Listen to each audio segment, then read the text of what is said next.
AAP leader Manish Sisodia, speaking at a press conference, said that the CAG report, which had attempted to blow the lid on the erstwhile Sheila Dikshit government, was a clear vindication of what the AAP had been saying all along. In a recent CAG report tabled in Parliament, it has come to light that the erstwhile Sheila Dikshit government spent rupees 3,029.21 crore on regularization of illegal colonies in Delhi, but the basic amenities were not provided. The report brought out how sewer and water lines, roads and drainage were missing. Ahead of Delhi polls, Dikshit's government claimed it had regularized 895 such colonies, but they had only identified these colonies. Crucial processes for fixing boundaries and completion of layout plans are still to be done. It went on to say boundaries were fixed without verification of detailed land records, resulting in allotment of excess khasras to RWAs. हम लोग जब दिल्ली में भ्रष्टाचार के मुद्दे उठा रहे थे और बार बार कह रहे थे कि दिल्ली में शीला दीक्षित सरकार ऊपर से नीचे तक भ्रष्टाचार में डूबी है, तो उसके बारे में कहा जाता था भ्रष्टाचार के सबूत लाओ, भ्रष्टाचार के बंधु बताओ कहां हैं। कल सीएजी की रिपोर्ट संसद में पेश हुई है और उसमें दिल्ली सरकार का, उस वक्त की दिल्ली सरकार का, शीला दीक्षित सरकार का शायद ही कोई ऐसा विभाग होगा, ऐसा कोई मंत्रिमंडल होगा जिसमें भ्रष्टाचार ना हुआ हो। उसने बाकायदा हर एक मंत्रिमंडल के भ्रष्टाचार को उजागर किया है।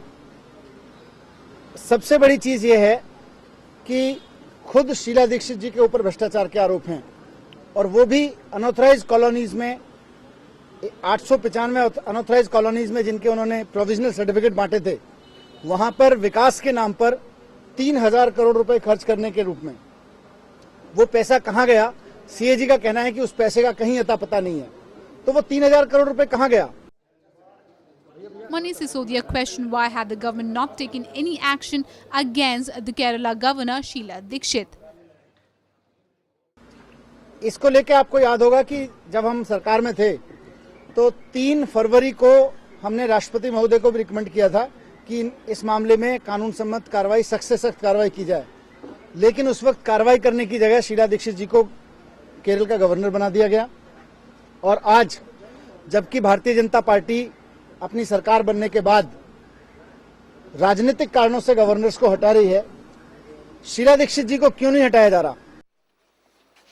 Meanwhile, Ashutosh said that a big corruption case should be filed against Sheila Dikshit. जो उस वक्त Delhi urban shelter improvement board बना था, सीएजी ने लिखा है कि उसके लिए कोई कंसल्टेटिव कमेटी बनानी थी, वो भी नहीं बनाई गई। बस्ती विकास समिति बनानी थी, वो भी नहीं बनाई गई। किसी तरीके का नई हाउसिंग के लिए इनिशिएटिव भी नहीं लिया गया। तो जब सवाल यह है कि ना आपने कमेटी बनाई, ना आपने समिति बनाई, ना आपने कोई हाउसिंग के लिए इनिशिएटिव लिया, ना रोड बनी, ना सड़कें बनी, ना पानी बना, ना सीवेज का कोई दिक्कत, सीवर का कुछ किया गया, तो पैसा कहां खर्च हुआ। तो बड़ा स्वाभाविक सा सवाल यह है कि ये पूरा का पूरा गबन घोटाला बड़े पैमाने पर किया गया है, इसलिए शीला दीक्षित खिलाफ कार्रवाई होनी चाहिए। Powered by NNIS.